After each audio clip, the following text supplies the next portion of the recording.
एक जो होता है ना एक कि पहला प्यार जिसको कहते हैं, वो उनसे फर्स्ट इंस्टिक्ट में ही प्यार करने लगी और उन्होंने अपने पिताश्री से जिद की कि भाई मैं शादी करूंगी तो उनसे ही करूंगी। उनके पिता वो अड़े हुए थे कि मैं तुम्हारी शादी उस राजकुमार से करना चाहता हूँ जिसका पुत्र या तुम्हारा पुत्र एक राज्य अधिकारी बने।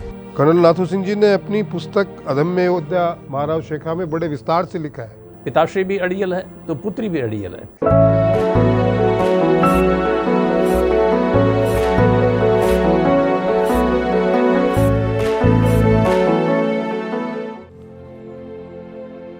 ये जो आप विशाल क्षेत्र देख रहे हैं, यहीं पे उनके शिविर थे। पिछले एपिसोड में मैंने आपको बताया महाराव शेखा जी के शिविर में प्रस्ताव आया। किलन जी और एक पुरोहित जो हैं उन्होंने मिलके एक संदेश दिया। वो संदेश क्या था, उससे बड़ी शिविर में हलचल मची। किलन जी वृद्धावस्था में थे, वयोवृद्ध सैनिक भी थे, परंतु उनकी जो एक बौद्धिक सत्ता थी उसमें अपने भविष्य को देख सकते थे। शेखा जी में एक आक्रमणकारी शत्रु के बजाय उनको एक सुयोग्य वर नजर आए। तो उनकी एकमात्र पुत्री थी गंगकंवर, जो एक शादी के योग्य थी। किलन जी ने इस वक्त एक विचार करके अपने पुरोहितों से, अपने ब्राह्मणों से, अपने मंत्रियों से विचार करके, अपने परिवारजनों से विचार विमर्श कर एक प्रस्ताव भेजा कि क्यों ना मैं इस लड़के को अपनी पुत्री के वर के लिए चुनूं। उस दूत ने जाकर के राव शेखा जी से कहा, ये संदेश महाराज ने भिजवाया है कि मेरे एक ही पुत्री है गंगकंवर, इसका विवाह मैं आपसे करना चाहता हूँ। तो उन्होंने अपनी इकलौती पुत्री गंगकंवर जी के विवाह का प्रस्ताव भेजा था, जिससे हलचल मचनी स्वाभाविक थी, क्योंकि उस समय महाराज शेखा जी की उम्र जो है 18 वर्ष के आसपास रही थी। तो शेखा जी के काकाओं में एक विशेष उमंग की एक ऊर्जा एक जागृत हुई। तब शेखा जी ने अपने जो साथ उनके चाचा और लोग थे जो मेन उनसे चर्चा की। तब सब में खुशी का माहौल हुआ कि रिश्ता बहुत बढ़िया आया है। फिर नानाजी लूणकंड जी से भी इस बात पे विमर्श हुआ और इस प्रस्ताव को मान लिया गया। बहुत बढ़िया रिश्ता आया है, अपने को कर लेना चाहिए। और शेखा जी भी उस वक्त 18 वर्ष के हो चले थे, बलशाली थे, योग्य थे, सुदृढ़ थे, बुद्धिमान थे। मैं पहले भी कह चुका हूँ कि शेखा जी का एक बौद्धिक स्तर था, वो अपनी उम्र से 3 गुना ज़्यादा था। यानी मैं आज के एक साइकोलॉजिस्ट होने के नाते अगर मैं उनका आईक्यू आज के संदर्भ में उनको नापूं, उनके फैक्टर एनालिसिस करूं, तो उनका आईक्यू लेवल 180 और 200 के बीच में जाता है। ऐसे वर्ग को लेकर के जब एक परिवार में एक समाचार ऐसे किलन जी के परिवार में जब जाया तो उधर भी एक बहुत खुशी का माहौल था।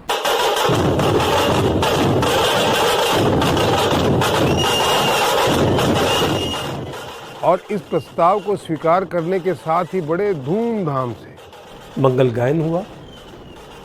शेखा जी का बड़े धूमधाम के साथ कई वर्षों के बाद एक उमंग का एक वातावरण पैदा हुआ।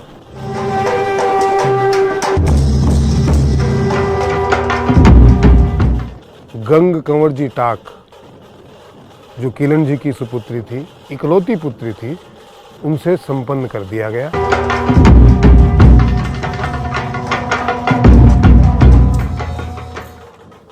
और ये समाचार लेके वो टांकों के क्षेत्र को जीतते हुए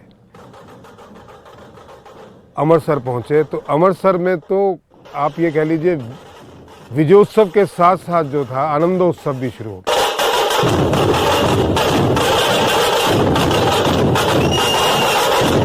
कि भाई उनके जो राजा हैं, उनके जो रियासत के सरदार हैं, उनका विवाह होने जा रहा था। हर व्यक्ति बड़ा प्रसन्न था और बड़े ही धूमधाम से ये विवाह संपन्न हुआ। बताते हैं कि तकरीबन 1 महीने तक जो है उत्सव चलते रहे। देवी देवताओं की, भूमियों की, उन सब की पूजाएं चलती रही। गंगकंवर जी का एक मैं व्यक्तित्व नापता हूँ, देखता हूँ, तो मैं उनका एक रिफ्लेक्शन देखता हूँ दुर्गा जी से। अधिकतर माता के गुण होते हैं वो पुत्र में आते हैं। किसी भी सक्सेसफुल सफल व्यक्ति के चरित्र में आप देखिएगा उनकी माता का बड़ा हाथ होता है। कहते हैं यार इसका तो चंद्रमा बड़ा बलवान है। चंद्रमा जिस कुंडली में अच्छा होता है, जिसका चंद्रमा बली होता है, वो लगभग सभी व्यक्ति सफल होते हैं।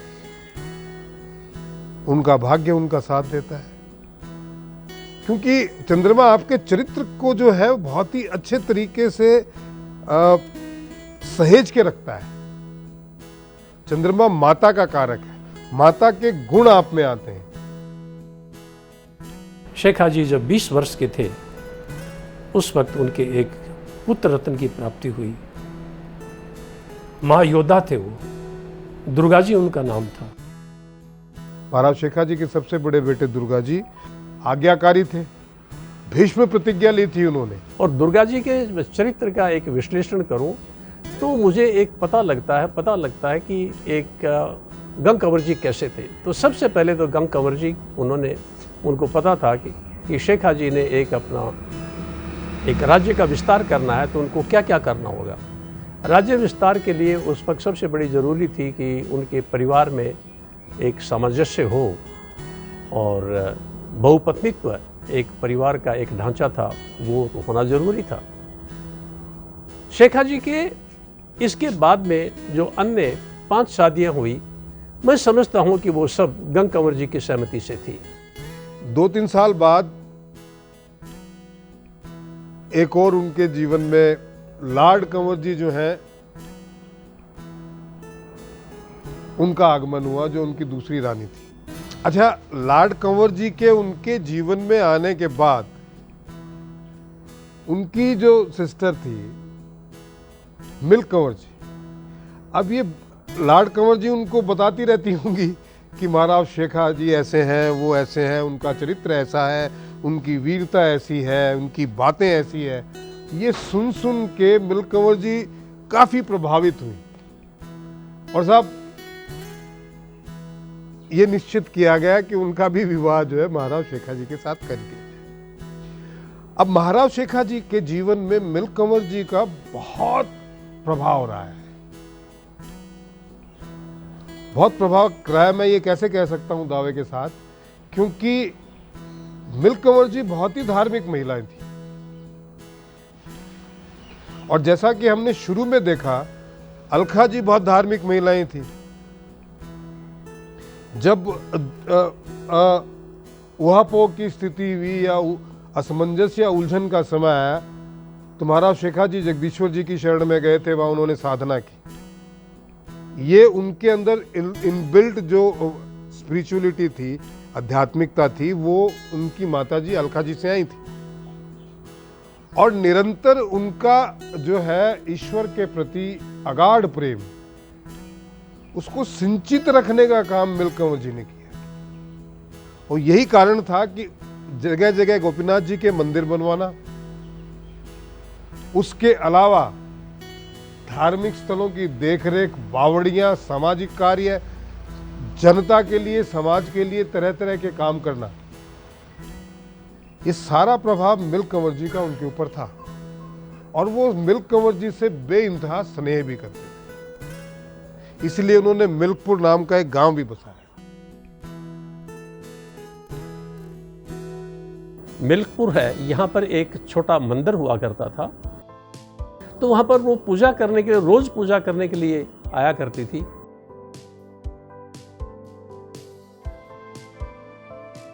तो महाराज शेखा जी ने उनके लिए एक उन्हीं के नाम पर, मिल्क कंवर के नाम पर एक मिल्कपुर गांव की एक स्थापना की और यहीं पर उनके एक साधारण उनके लिए जगह बना दी गई, स्थान बना दिया गया।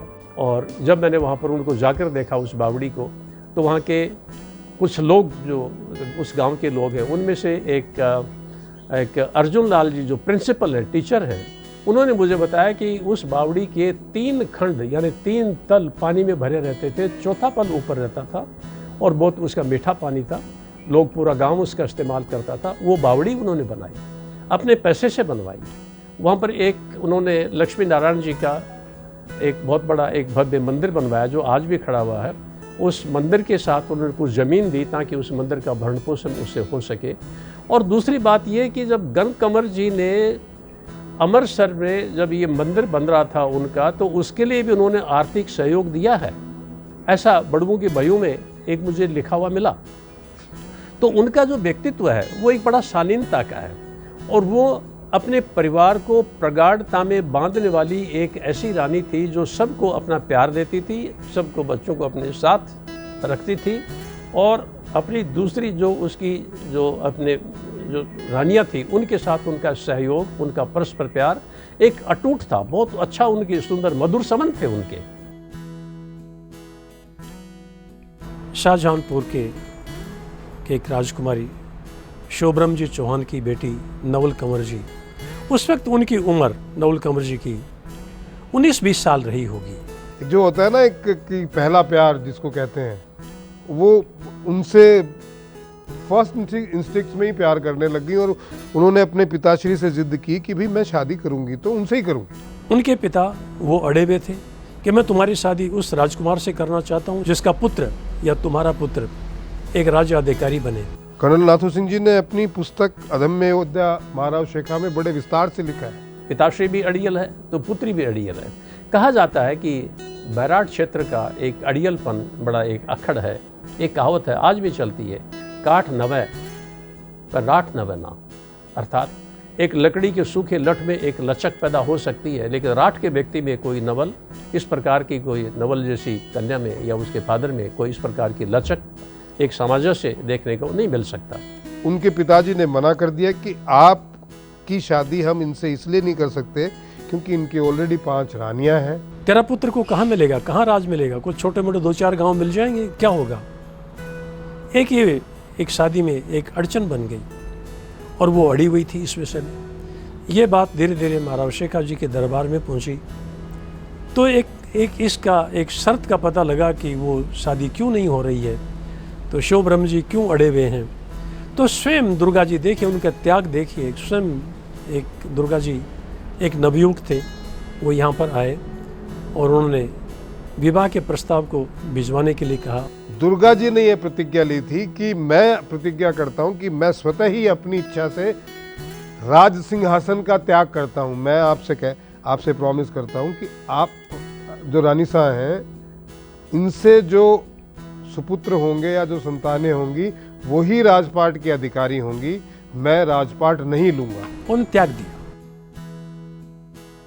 गंग कंवर जी बुद्धिमान थी और साथ साथ ही वो एक भविष्य उनका कैसा होगा, संचालन कैसा होगा, एक राज्य का विस्तार कैसा होगा, ये सब उनके जहन में पहले से ही पल रहा था। सामाजिक तौर पर, राजनीतिक तौर पर और युद्ध कुशल के तौर पर जरूरी था कि किसी भी परिवार को, राजा को सफल होना है तो उसके पास में शक्तिशाली पुत्रों का होना जरूरी था। ये एक राजनीतिक, एक सामाजिक एक व्यवस्था थी और आवश्यकता भी थी। इसके लिए उन्होंने गंग कंवर जी ने जो अन्य आने वाले जो अभी 5 रानियां और थी, मैं समझता हूं कि उनका चुनाव, उनकी बौद्धिक क्षमता, कुशलता, उनके व्यक्तित्व को देखकर ही शायद उन्होंने चुनाव किया हो, ऐसी संभावना मुझे लगती है।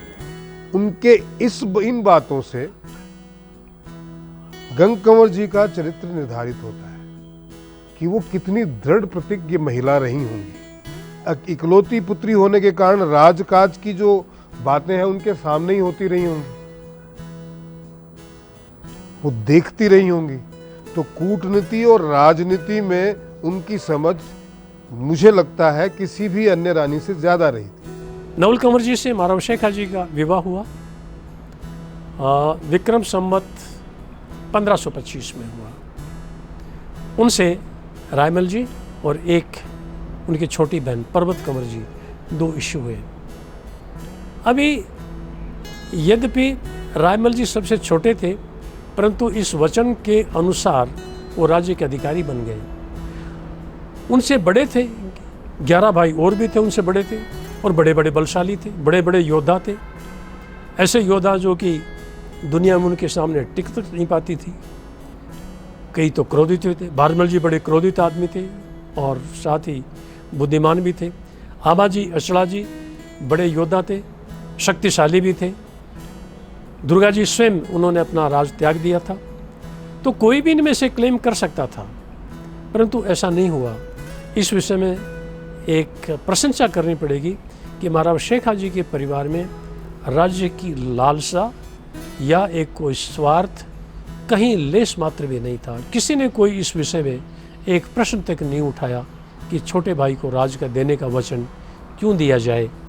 महाराज शेखा जी के जो काफ़ी कई निर्णय बाद में जाके उन्होंने लिए हैं, चाहे वो स्त्री रक्षा के लिए हो, चाहे सामाजिक निर्णय हो, युद्ध हो, पहल नीति हो, बहुत सारी चीज़ें हो, कूटनीति हो, राजनीति हो, उनमें अलखा जी, उनकी माता जी और गंगकंवर जी का प्रभाव स्पष्ट दिखाई देता है।